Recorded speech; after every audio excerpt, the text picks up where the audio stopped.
2 orang di Indonesia dinyatakan positif corona. Dari hasil pemeriksaan laboratorium kita menambah lagi 2 kasus positif.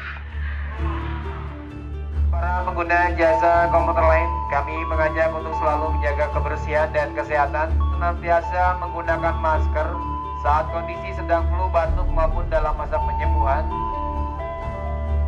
Yang jadi kekhawatiran itu yang pasti dari masyarakat sendiri ya, takut tertular juga. Kita tahu bahwa ini nyebarnya cepat sekali. Semua negara memperketat pintu masuknya, tapi kok banyak sekali yang lolos. Sehingga kasus yang kemudian kita tengarai dalam tanda petik bobol, dianggap 14 hari sudah negatif, boleh pulang. Ternyata munculnya di hari ke-20. Saya harap pemerintah itu dengan adanya virus corona masuk ke Indonesia ini lebih cepat tanggap ya. Mungkin sistem deteksinya ditingkatkan lagi dengan berbagai cara lah. Saya juga berharap masyarakat tetap waspada, tetap tenang, beraktivitas seperti biasa.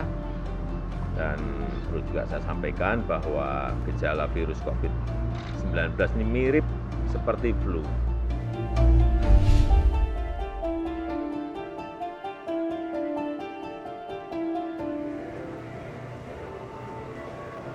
Awal Maret 2020 jadi hari yang mendebarkan bagi sejumlah warga. Senin itu, pemerintah Indonesia mendeklarasikan kasus COVID-19 pertama. 2 orang pasien yang dirawat di RSPI Sulianti Saroso, Jakarta, dinyatakan positif terinfeksi virus corona. Keduanya merupakan warga Depok, Jawa Barat. Tadi pagi saya mendapatkan laporan dari Pak Menteri Kesehatan bahwa ibu ini dan putrinya positif corona. 2 minggu sebelum diumumkan, pasien COVID-19 pertama di Indonesia ini didiagnosis berbeda. Hasil pemeriksaan dokter di Rumah Sakit Mitra Keluarga Depok, pasien pertama mengalami infeksi pernapasan. Sedangkan pasien kedua menderita tifus. Pasien 1 sempat rawat jalan. Setelah rekan dansa pasien 1 yang merupakan warga negara Jepang dinyatakan positif COVID-19 di Malaysia, pasien 1 dan 2 mendapat penanganan serius. Untuk memastikan paparan virus corona, mereka dirujuk ke RSPI Sulianti Saroso, Jakarta. Dugaan ketidakmutahiran fasilitas kesehatan di Depok membuat kemampuan Indonesia dalam mendeteksi keberadaan virus corona kembali diragukan. Terlebih, jauh sebelum Presiden Jokowi mengumumkan pasien positif corona, peneliti Universitas Harvard memprediksi Indonesia telah terpapar virus corona. Indonesia dianggap sebagian pihak telah kecolongan. 3 hari setelah pengumuman WHO menjadi Public Health International Concern atau 5 hari atau seminggu lah paling lambat sudah terbentuk tim persiapan.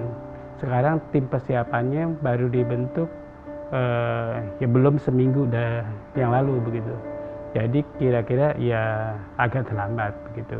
Semua sektor harusnya sudah mempersiapkan semuanya awal Februari, sehingga begitu dinyatakan sebagai Public Health International Concern, maka semua sektor sudah ready. Jadi sektor kesehatan lebih menargetkan bahwa pintu masuk di Indonesia benar-benar dipagar betis begitu. Sebelum virus corona menerobos masuk ke Indonesia, sebenarnya sudah ada puluhan orang telah dimonitor, baik sebagai pasien dalam pengawasan maupun orang dalam pemantauan. Disebut dalam pemantauan jika seseorang belum menunjukkan gejala sakit, namun sempat berpergian ke negara yang terjangkit corona, atau pernah melakukan kontak dengan orang yang diduga positif corona. Sementara disebut dalam pengawasan ketika seseorang mengalami gejala terkena corona, yakni demam, batuk, pilek, nyeri tenggorokan, sesak napas, sempat berpergian ke negara yang terjangkit corona atau berinteraksi dengan orang yang diduga mengidap corona. Terakhir disebut suspek, yakni apabila seseorang menunjukkan gejala terjangkit corona dan pernah melakukan kontak dengan orang yang mengidap COVID-19. Hingga awal Maret tak kurang dari 156 pasien berada dalam pengawasan terkait corona di Indonesia. Sementara ada 23 orang pasien suspek COVID-19 di Indonesia. Mereka masih akan diperiksa hingga 8 kali. Ketika pemeriksaan 8 kali berturut-turut dinyatakan negatif, baru akan dinyatakan sehat. Banyak kasus dengan positif COVID-19 tanpa gejala atau gejalanya minimal sekali. Tidak panas tinggi, panas-panas biasa, minum obat, turun panasnya. Ya sudah, pasti akan pintu negara manapun akan lolos. Atau malah tanpa gejala sama sekali, ya pasti kemana-mana lolos. Ini yang bisa dipakai menjelaskan kenapa sumber kontak di klaster Amigos itu tidak kedetek di bandara. Karena tanpa keluhan, keluhannya minimal sekali sehingga bisa masuk. Mengingat masih sulitnya deteksi dini virus corona, semestinya pemerintah mengesampingkan ego sektoral dalam penanganan wabah global tersebut. Sudah seharusnya pemerintah menggandeng lembaga penelitian hingga lembaga pendidikan di dalam negeri, seperti yang dilakukan sejumlah negara lain yang juga terserang virus corona. Itu saya juga udah mulai kecewa. Kenapa? Karena orang peneliti luar negeri aja saling tukar-tukaran catatan gitu loh, sharing notes ya kan. Karena kan peneliti that's what they do. Artinya mereka nggak bekerja sendiri, dia bekerja dengan kolaborasi gitu. Nah saya mulai heran kenapa Indonesia kok seperti ini gitu, what happened? Nah disinilah saya pikir mungkin saatnya ajak teman-teman profesional ya dari Eijkman gitu kan, atau dari akademik ya yang netral untuk yang tentu saja yang punya track record dan penelitian yang bagus ya. Coba deh direview lagi bagaimana prosedur isolasi sampelnya sama tekniknya. Kenapa? Karena baru aja 3 hari yang lalu kalau nggak salah kan keluar artikel di Science.